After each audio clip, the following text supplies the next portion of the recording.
ঝাল করছি, তার জন্য আমি পেঁয়াজ আদা রসুন সব বেটে নিয়েছি।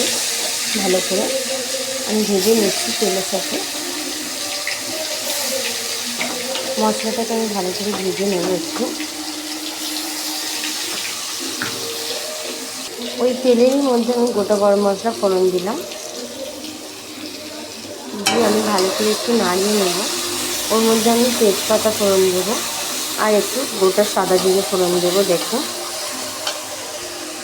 এই মশলাটার সাথে আমি দেখো গোটা জিরে ফোড়ন দিচ্ছি আর দিচ্ছি তেজপাতা আর সঙ্গে লঙ্কা ফোড়ন দিয়ে আমি ভালো করে মশলাটার সাথে ভালো করে ভেজে নেবো। দেখো একটু তার মধ্যে আমি গুঁড়ো মশলা দেবো এবারে।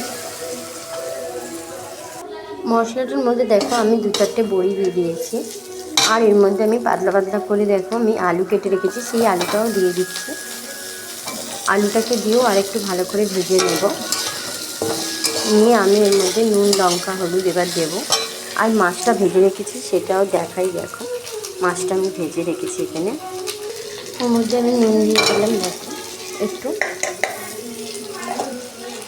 এর মধ্যে ধনে গুঁড়ো দিচ্ছি,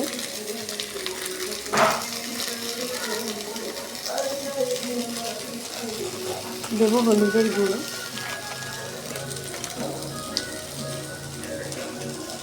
আর দেবো লঙ্কার গুঁড়ো।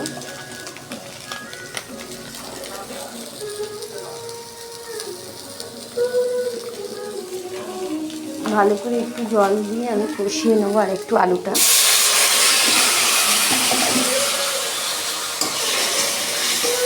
মশলাটা দিয়ে কিন্তু ভালোই গন্ধ বেরিয়েছে। দেখো আমি জল দিয়ে একটু ভালো করে মশলাটা কষিয়ে নিয়ে আমি জল ঢেলে দেবো, আলুটা যাতে সেদ্ধ হয়ে যায়।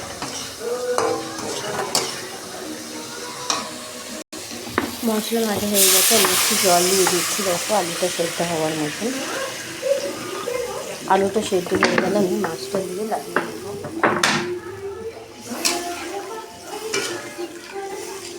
বেশি কিন্তু আমি জল দিইনি, অল্প করে জল দিয়েছি মাছটা আর আলুটা যাতে সেদ্ধ হয়ে যায় সেই অনুযায়ী জল দিয়েছি।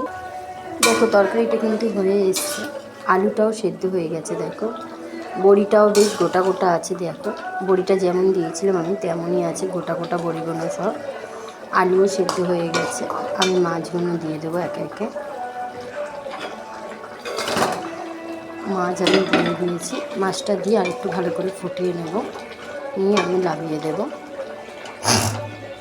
দেখো মাছ কিন্তু আমার হয়ে গেছে, আমি লাবিয়ে নিয়েছি মাছটা। এইবারে আমি মাছের তেল বানাচ্ছি। দেখো মাছের তেলটাকে আমি আদা রসুন দিয়ে একেবারে বসিয়ে দিয়েছি। মাছের তেলটা একটু আদা রসুনটা সহ ভেজে নেওয়ার পরে আমি ওর মধ্যে মাছের তেলটার মধ্যে আলু দেবো। আলু কেটে রেখেছি মশলাটার মধ্যে। দেখো আমি আলু কেটে রেখেছি, আলুটা দিয়ে দিলাম, দিয়েছি। এর মধ্যে আমি একটু কাঁচা লঙ্কা দেবো।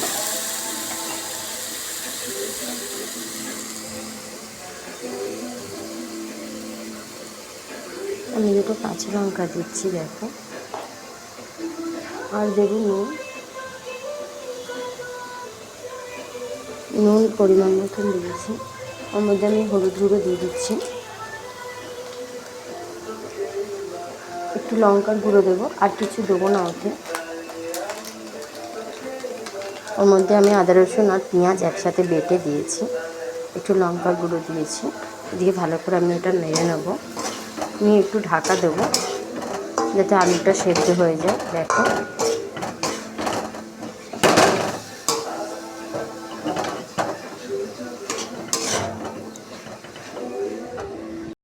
দেখো মাছের তেলটা কিন্তু আমার হয়ে গেছে, আমি লাগিয়ে নিচ্ছি মাছের তেলটা। মাছের ঝাল আর মাছের তেল দিয়ে আলু দিয়ে চচ্চড়ি হয়েছে।